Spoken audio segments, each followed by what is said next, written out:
Hello everyone, good afternoon and a very warm welcome to today's webinar. I'm Hitesh and I will be your host for this session. We are really happy to have you with us today. Today's session is packed with valuable insights and I'm sure it will be worth your time. So today we will discuss why the Gulf is your ideal investment. Why is the Gulf is your ideal investment decision?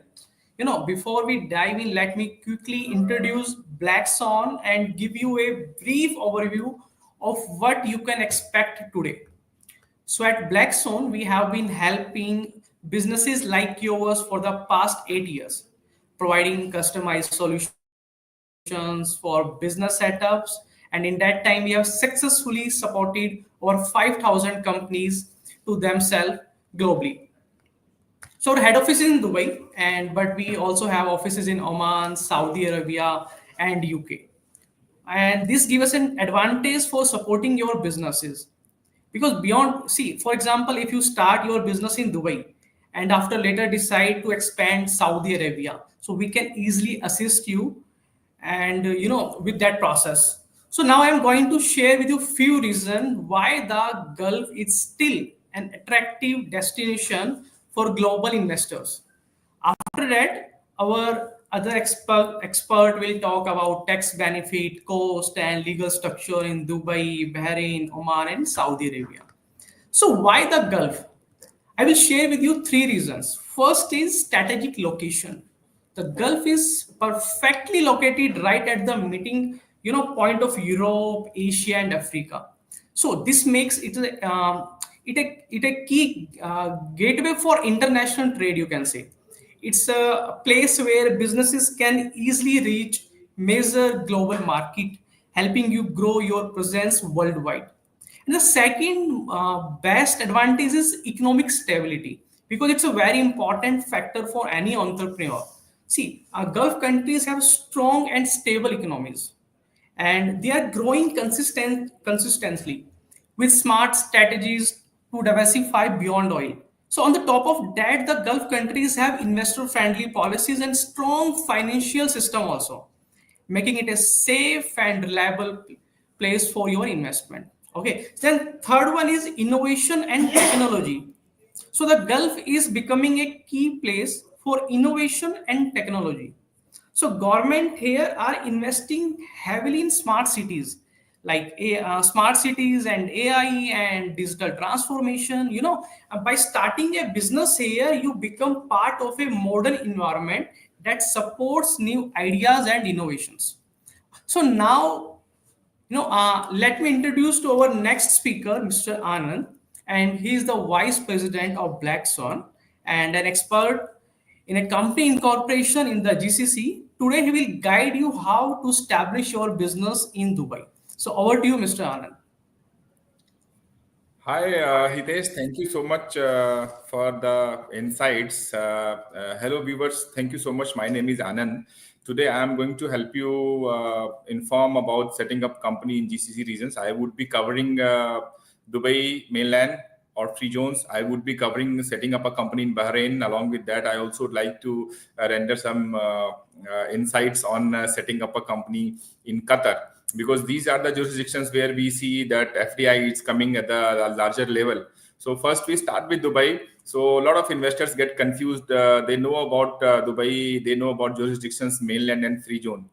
It is very important for an investor to understand that what difference mainland and free zone, these two popular jurisdictions, brings to your plate.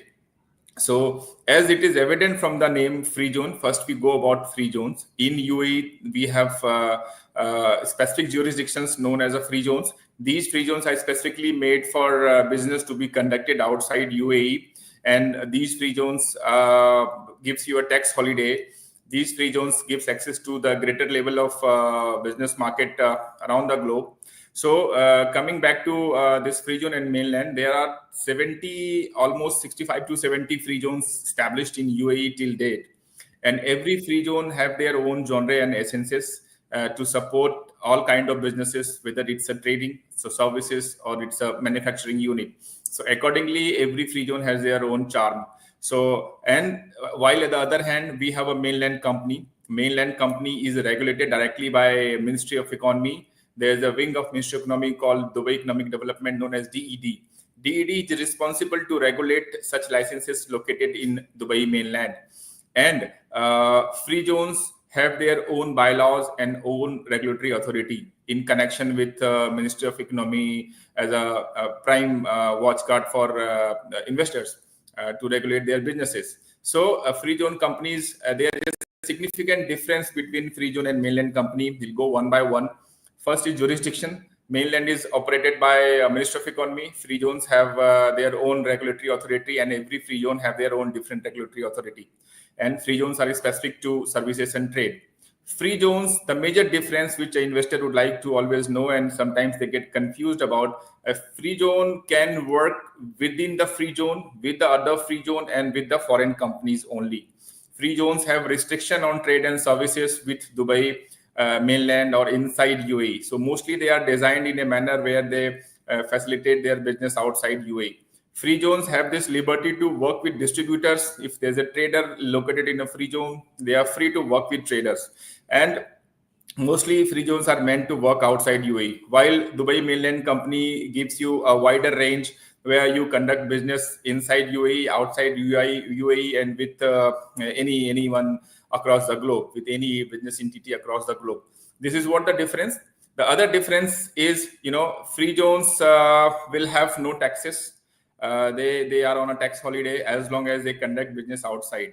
So recently, corporate tax has been introduced to UAE in 2023, and they are still making bylaws for free zones, how they can put them into tax bracket. But as long as business is conducted outside, you're not required to pay any kind of taxes. But it is mandatory for free zones to register for commercial tax and value-added tax with the Federal Tax Authority department.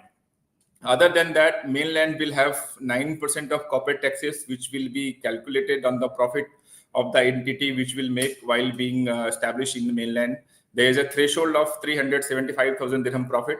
After that, only if the company makes a profit of 375,000 dirhams, approximately 100,000 US dollars, then only they will be liable to pay corporate tax 9%. Okay. And free zones have no taxes till date, but if free zone conduct businesses inside UAE, they of course will be paying the taxes. Like I said, that they are allowed to work with distributors inside UAE. So this is it. And plus, the free zones are of two levels. One level is called open gated free zone. The other level is called closed gated free zone. So there is a significant difference in these two kind of free zone. Open gated free zones have this flexibility that investor or employee or anyone can go inside that free zone very freely, and they are not a gated community. So it gives them a little wing to be very flexible on timings also. So, and on the other hand, there are other free zones which are known as closed gated free zones, where you have limited access and restricted access. These can be obtained only on authorization. So basically, this arrangement has been done by the government so that, specific trade can accommodate this gated free zone. For example, Jawel Ali is one of the largest and premium free zone globally known and recognized, one of the biggest free zone. This is a gated free zone because, this free zone is close to port and, custom clearance or getting inside. They have industrial setups also over there. So it's not accessible to everyone, only to authorized person.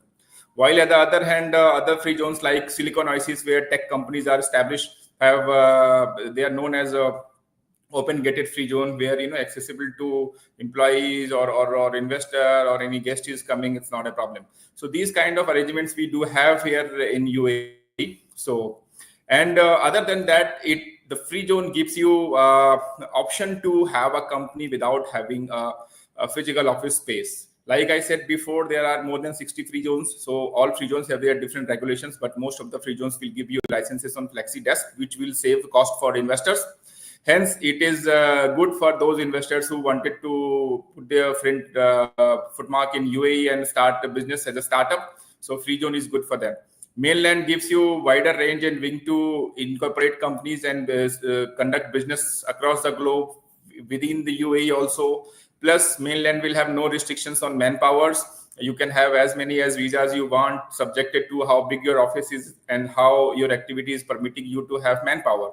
So these kind of benefits is here in business setup in UAE. We have a team here to advise you on all the jurisdictions of Freezone and Mainland, to help you setting up your company, and it's a to G support from us, where we would be advising you on setting up a company, and then the government compliances for Freezone and for Mainlands, and then your tax liabilities also we will be handling. And hence it is making, I'm just giving you one data. By September 2024, 55,000 companies were created inside UAE. That gives a support to investor and a positive vibe to investor that in GCC, UAE already known as a premium hub for businesses, so it's still growing at large, and along with the neighboring countries in GCC. So we will be happy to help you with all the support we can render you to set up companies here in UAE. Now, if you have any specific questions about UAE, you can put this in chat, and we would be happy to answer you. I'm just going to give you a little hint on the cost. Cost is as low as it can be $2,000, and it can go high also, depend upon the activity of the business, depend upon the requirement of the visas in the license. So free zones will have certain limitations on number of visas, where Mainland will have no limitations of number of visa, as long as you comply with the regulations. So setting up a company in a Mainland will approximately cost you $6,500 to $7,000, depend upon the activity. Some certain activity requires additional approval, for example, school, college, hospitals, restaurant. These are regulated activities. We need little approval from the government. So this is how to go about it. And then we have other jurisdictions, nearby countries where business is flourishing, and the data suggests that a lot of investors are putting their interest into Bahrain.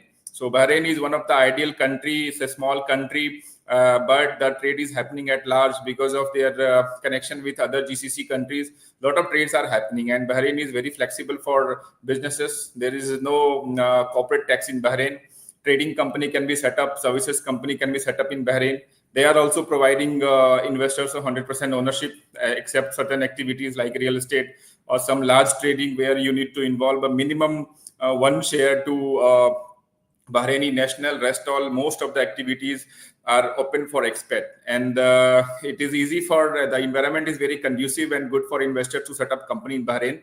It takes like good 1.5 week time to set up a company, and it is not costing you much. Approx cost to set up a company in Bahrain is approximately 1,250 Bahraini dinar. So it is very cheap, and we have seen a great surge of people who wanted to set up a company in Bahrain. So we have helped a lot of clients to set up services or trading or consultancy. Even we have done one manufacturing unit in Bahrain. So, and as far as tax is concerned, Bahrain is not having any kind of corporate tax. There is only VAT 5% in Bahrain. It is 10 to 5%, depend upon goods. Some essential commodities are exempted from tax, like healthcare, or some food items are exempted from the tax. Otherwise, there is no income and commercial tax in Bahrain. So hence, it is making a very fruitful jurisdiction for investors to conduct their businesses and explore the market of Bahrain. Then we have neighboring country Qatar, which is flourishing from a long time. See, all these GCC countries are trying to diversify their economy from oil-based economy to business-based economy to tourism-based economy. So they are welcoming investors who can contribute to their growth plan and sustainability plan, where they are diversifying their business, are most welcome. Qatar also gives you 100% ownership in all the companies, whether it's a Mainland in Qatar or it's a free zone in Qatar, trading, services, manufacturing. There are certain activities in Qatar which have restriction to have Qatari national as a 51% partner.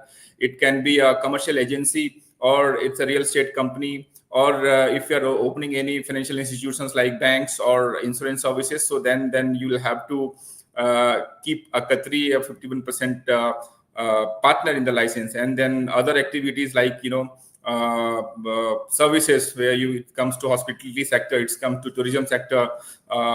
These all activities are 100% open by expat, IT, software. So you can have these kind of companies in Qatar without Qatari national in the license. And then we have one free zone also in Qatar, which is called QFC, known as a Qatar Financial Center. So this free zone has trading activities. This free zone have services activities also, but it is mandatory for an investor to keep an office in a designated area of QFC. The government cost to set up a company in a Qatar free zone is 5,000 US dollars every year. And to set up a company in the mainland, it depends upon the activity, it depends upon the requirement of Qatari national in the license. So it will be varied around 7,500 US dollar to 15,000 US dollars, depend upon the activity. So this is it. And Qatar also don't have, yeah. So Qatar has seen a lot of surge and growth in tourism industry recently when FIFA happened in Qatar. So a lot of companies were created after that, and we have seen a lot of surge in this. Inquiries are coming for QFC, Qatar Financial Center. So when it comes to tax in Qatar, there is a VAT which is 10%, similar to other GCC countries, applicable to essential commodities is less tax. Plus, when you conduct a business related to petrochemical and hydrocarbon, then the tax rate is high, 35% approximately in Qatar, and 46% approximately in Bahrain. So, other than that, expat-driven activities are very well taken care by the government, and the regulations are made in a manner which is supporting to investor. So, thus making it these three countries a very fruitful location for business owners. Other than that, we covered today UAE, Bahrain, and Qatar. We can have a detailed conversation on this, specifically based on a point. One thing I would like to go back to my UAE incorporation, where these days we have a lot of free zones are opening where they are supporting the virtual assets kind of companies. Like we have a free zone called DAO Free Zone, which allows you to hold virtual asset or custodian services. So we see a lot of growth in UAE also for these kind of activities. We have done this for a lot of our client. We have taken all the government approval. So if anyone has any requirement in setting up any kind of crypto and virtual assets company, so we are good to support you there.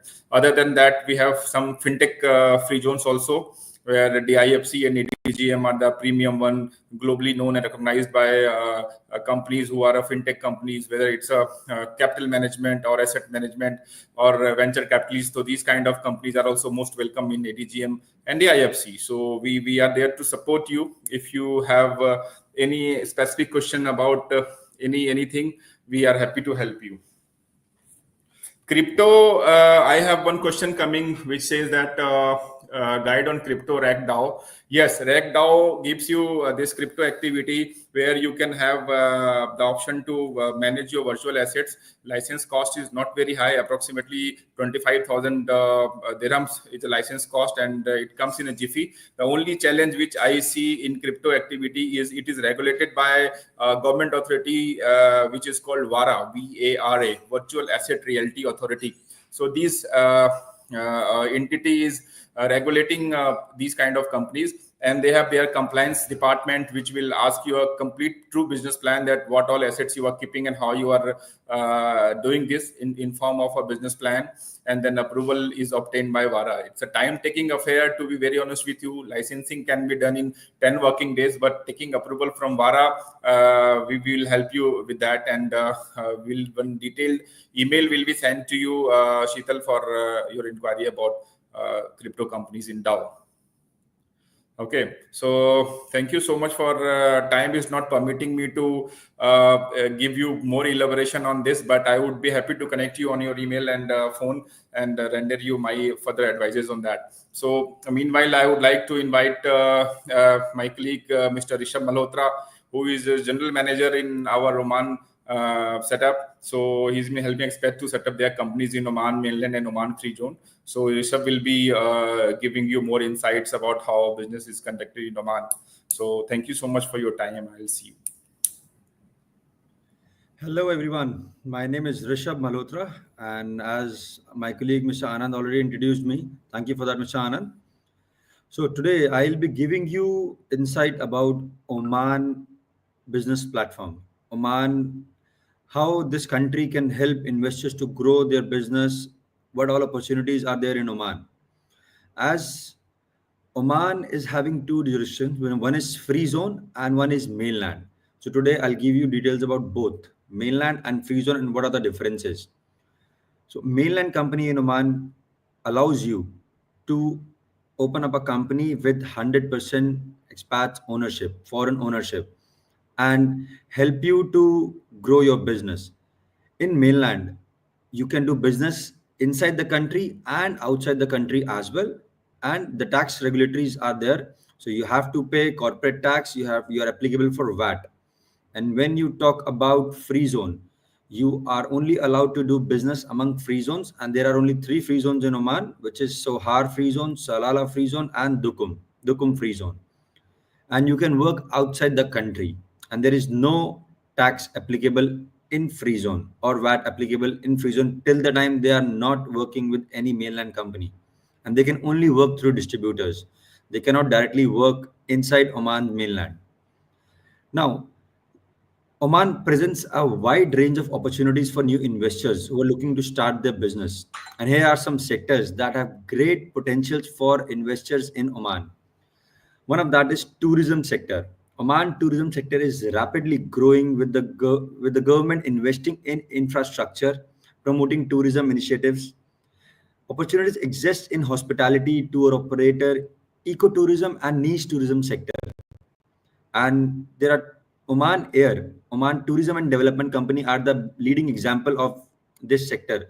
They help Oman in growing this sector a lot, and they are doing commendable job in Oman.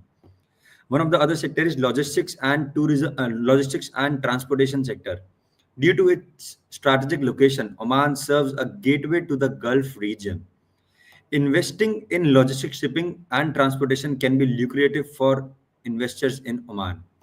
And one of the leading examples are Oman Shipping Company and Port of Salalah. The ports of Oman are so amazing that they have capability where large ships, vessels can easily be parked on the port. And one of the other sector is manufacturing sector. Oman's government is actively promoting the manufacturing sector, and investors can explore opportunities in food processing, automotive, textiles, and other manufacturing industries. Oman's Cement Company and Towel Group are the example who are well diversified into manufacturing sectors and giving a lot to the economy of Oman. Last but not the least, one of the other sector is information technology. With a growing digital landscape, there are opportunities in IT sectors, software development, e-commerce, cybersecurity, and Bawan IT and Oman Data Park are the two major companies, leading companies in Oman. These companies are recognized for their excellence and contribution in their respective sector in Oman. By conducting thorough market research and understanding the local regulations, new investors can tap into these sectors to start a successful business in Oman. And I would not love to forget one thing, that Oman is rich in oil and gas sector and mineral sectors as well. Now let's talk about the costing and the process of forming up a company in Oman. If you're looking to open a mainland company in Oman, you will have to pay around Omani Riyals 950, which is equivalent to $2,000. And you form your company and you directly get your license in Oman for 3 years with 100% foreign ownership. And there are almost like 95 activities in Oman which is allowed to be owned by foreign investors, and there are few activities which are regulated and falls under Omanization, and there only Omani nationals and Gulf nationals can have 100% ownership. And you can easily get visas for the shareholders as a partner visa for 2 years, and you can get your visas for employees as well in Oman, depending upon the size of your office and the activity you are into. And the main part is bank account. In Oman, opening a bank account is very easy. We have a team of experts who help you to complete your documentation and help you to get your bank account opened. It's not only we will just guide you to open the account. My team will help you completely to fulfill your documentation, and they will help you to get your checkbooks, online banking tokens, and everything. And your bank account will be completely operational. Now, let's talk about tax and VAT implications in Oman. There is corporate tax in Oman, and there are two slabs for the corporate tax. One is 3% and second is 15%. When you are opening up your company, you need to think and you need to check what is the share capital of your company. You need to see how many employees you need to hire and what is your turnover. According to that, you will have the taxation in your company. When your company's share capital is less than 50,000 Omani riyals and your employees numbers are less than 15 and your company turnover is less than 150,000 Omani riyals, you fall under 3% corporate tax. And if any of this exceeds, your share capital is more than 50,000, employees are more than 15, and your company's turnover is more than 150,000 Omani riyals, then you directly fall under 15% corporate tax. And this tax is applicable on your net profit. It is calculated watching your turnover of the company, but you have to pay tax on your net profit. And now let's talk about one of the most important part, which is costing. When you open a license in Oman, that costing is Omani riyals 950, equivalent to $2,000 US dollars, and this includes not only your commercial registration or trade license, it also includes your municipality license, your tax registrations, your VAT registration, Ministry of Labor registration, all your documentation, and our legal advisory as well. And when you are looking to open a free zone company, the cost can go up to minimum 7,000 Omani riyals, which is equivalent to 18,000 US dollars, to 10,000 Omani riyals. And in this, license of your company is valid for 5 years, and mandatorily you need to have a rent agreement from free zone department itself, and that is valid for 3 years. And the cost is all inclusive, which I told just now. Now, our office in Oman, it is based in Shati Al Kurum in Muscat, in Beach Commercial Complex. And you can connect with us on our number, which is +968 7819 8097. We'll be more than happy to help you and meet you in person and give you more brief. If anybody of you have some questions regarding Oman incorporation of mainland or free zone, we are more than happy to answer you. Kindly leave your comment in our chat box and we'll be answering on that. Thank you. Now I will hand over this. Now it will go to another speaker who is Mr. Robin, and he will be giving you more insights about our Saudi incorporation, and he'll help you how to open up company in Saudi Arabia.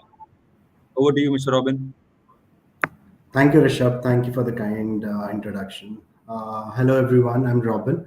I manage Saudi Arabian region for Black Swan, and it has been a pleasure to share this information with you about Saudi. So basically, in this webinar, I would be covering three topics. The first would be why Saudi Arabia, why Saudi Arabia has to be the next destination for people who are looking to expand in the GCC region. And how can you do it, and how Black Swan can assist you in the whole journey. Now, for almost a century and more, people or businessmen have been looking at Saudi as the world's biggest oil reserve. 20% of the world's oil reserve are with Saudi Arabia, and it has been an oil-based economy. But things have changed. Authorities have moved away from the oil-based economy. They moved on to a tourism-based economy. Now they are opening up for traders and service markets in Saudi Arabia. So what makes Saudi Arabia different from other GCC countries is that 60% of the population is the local Saudi nationals. And this gives them an advantage of having a higher young tech savvy population, which could cater to the growing economy. And this 60% of population has a median age of close to 32 years. 32 years of the population is talented pool of resources, which all the expats, all the businesses that are reaching there can utilize. Right now, to give you an idea how big Saudi has gone on welcoming expats coming to the country, in 2024, 8,500 plus companies, foreign company licenses have been issued. 300 plus millionaires have moved their base to Saudi, and they are expecting it to be more than 1,000 plus by 2025. It is the second growing economy in all of the world. And out of all of this, GCC, they have been welcoming by having a lot of reductions in the regulations and the compliance part of things. Now, to answer your questions as to how can you start a company in Saudi Arabia, the first and the biggest option for expats to set up a company in Saudi Arabia is getting a MISA license. So the gatekeepers for all the FDI investments into the kingdom is authority called MISA. MISA is Ministry of Investments in Saudi Arabia. Prior to 2022, they were referred to as SAGIA, Saudi Arabia General Investment Authority. So SAGIA, along with other world-renowned PIF, other private equity fund, came in together and they became the gatekeepers for every FDIs coming into the country. So the kingdom opened up their expat FDIs coming into the country, and they have opened up massively. You can have 100% expats can have 100% ownership in the kingdom by just obtaining the MISA license. Now, MISA license can be obtained with just 5 set of documents. Now, in Saudi Arabia, you can have expats can have only corporate shareholding. Individual shareholdings are allowed, but with a premium ikama. Premium ikama again gives you an immunity just like any other GCC national or a Saudi local.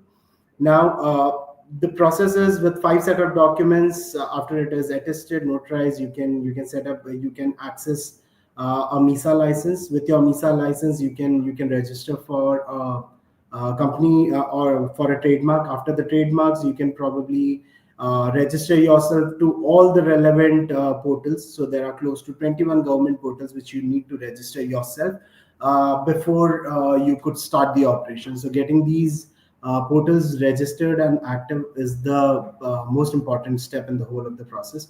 So there are portals like Mukim, Kiva, Apsha. These departments are for different activities of your businesses, say for immigration, for your employment welfare, for your employee wages system. All of it has to be activated and utilized.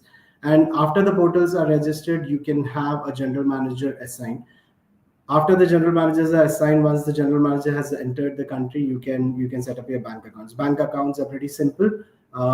Today, I would be talking about there are close to 9 types of licenses. I would be just touching the surfaces for 2 of the services. The first is a service license. The second would be a trading license.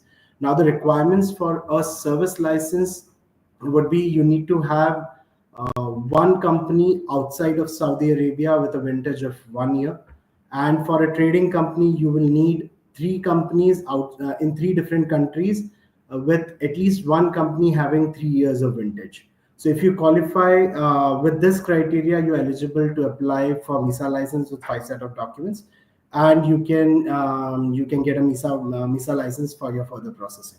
Now, coming back to the general manager's visa, you can apply up to 2 general managers visa without any approvals. If you require more general managers to be added, it can be obtained. Up to 4 general managers can be obtained, but with prior approvals. And all the general managers visas would be initiated from the VFS of the home country of the appointed general manager, and the process is the same for all the expats. Now, this is an overview of how you can enter Saudi through an expat mode and have 100% expat ownership in the kingdom. Now, coming on to some nitty-gritty or some key points that you'll have to keep in mind. First is Saudiization. Saudiization is flat 33% on your human capital. So every third employee in your company needs to be a local Saudi national. But having said this, there are some specific activities and specific licenses where the requirement is more than 33%. So for insurance sector, it is 40%. For property financing licenses, it is 40%. Anything to do with public transports, it would be 30%. And for any professional licenses, there would be a Saudi participation of 25%. So this is the Saudiization part of things. And to add to this, there are few designations in the kingdom that has to be assigned and designated only to the local Saudi nationals. Some of them are, if you're hiring a driver, it has to be a local Saudi. If you're hiring a marketing head, it has to be a local Saudi. Receptionists, cashiers, these are some of the designated activities for the local population there. Now, there's one more benefit of the Saudiization. If any expat or foreign owned company hires a local Saudi female as an employee, that counts, that gives you a two head count. So to run you in short, it would be, if you have 5 employees and you will have to fulfill the Saudiization criteria of 33%, you will need 2 Saudi national.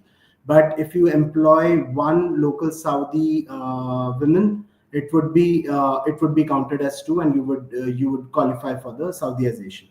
Now, this was a small brief about the Saudiization. Let me jump on to the taxation, because this is the most important part for most of the viewers who are looking to expand to Saudi Arabia. So in the kingdom, there is no income tax. There is no corporate tax for the GCC nationals. But for any expat or MISA license holder, there is a corporate tax liability of 20%, and applicable VAT on all invoices of 15%. There is a withholding taxes, which would range anywhere between 3% to 15%. Withholding taxes again depends on the nature of transaction in the kingdom, and the taxes that, or the funds that have been transferred to the country. So it depends upon the nature of transaction and the relationship between the countries. So say, for example, UAE and Saudi has 5 to 15% depending upon the nature of transaction, and there's a set withholding taxes that are predefined. Now, moving on to the other taxes, there are a few other taxes as well. There is real estate transaction tax, which is 5%. All the real estate transactions that you do, 5% is levied. Then you have a white land tax, which is an urban land tax. If you acquire an urban land and it is not put to use, there would be a taxation of 2.5%. And the most important of all, there is a sovereign Islamic tax called zakat. Zakat is a tax that is applicable 2.5%. 2.5% is applicable on the net worth. This is the charity tax that you contribute towards the welfare of the economy, welfare of the people, welfare of the society. So this is a tax that is collected by the government for the welfare of the community as such. Now, the other type of tax holiday that you get is all the regional headquarters in the kingdom gets a tax holiday of 30 years. So regional headquarter has a specific set of requirements, which I would be sharing probably in the next webinar, because it is a topic in itself. And then again, so this is an overall view of how to set up a company in Saudi Arabia, and why you should look at Saudi Arabia as an option to expand your business. Now, having said this, there is a small part that I would like to also give you information about. It is about any GCC national setting up a company in Saudi Arabia. Now, every GCC national enjoys an immunity just like any local Saudi national. Local GCC national owned companies have a benefit of 0% corporate tax. They do not have to acquire a MISA license.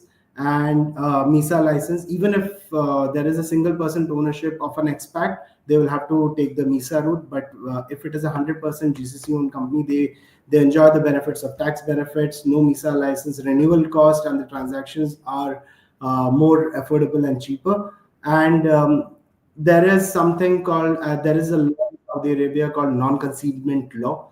Non-concealment law basically stops all the shell companies that are formed in the Saudi Arabia based on GCC nationals. So any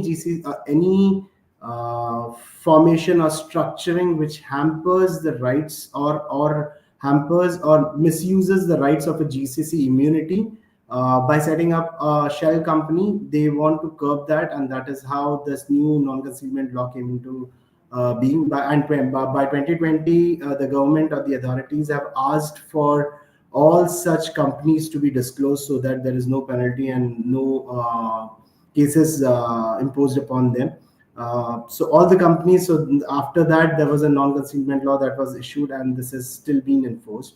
Now, all the people, all the viewers who are thinking about how much would it cost to set up a company in Saudi Arabia. So to set up right from your MISA license till getting your bank accounts opened, the overall government cost would be $10,000. And these are government costs, and we a bunch of experts who specializes in Saudi as a market, we'd help you run this whole process smoothly and efficiently by keeping in mind your requirements, your structuring needs, and the type of licenses that you would need. So we are experts in this region. We have incorporated more than 60 plus companies in Saudi Arabia, and we specialize in all types of companies. Let it be trading services, RHQs. We can help you set it up for you. So thank you, everyone. Thank you for the time that you have given us. I will share the stage with Hitesh now. Hitesh can take it up from here. Any questions, we are more than happy to entertain them. You can put it on your comment section and we'll be taking it up. Or Hitesh would share our details with you. You can reach out to us directly, and we'll be more than happy to render our advice and consulting to you. Thank you, everyone.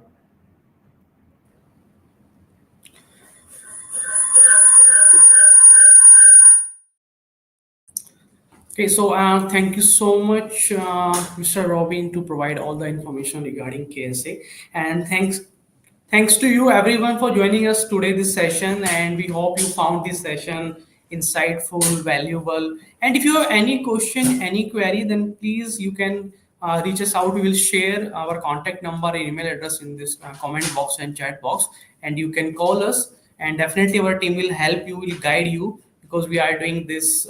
We are in this industry from last 8 years, and yeah. So that's it for today's session, and definitely we will arrange one-to-one consultation also with you. And if you have any question, just message us, call us, or just send an email. Our team will be in touch with you, and we will book one-to-one consultation with you. Thanks a lot.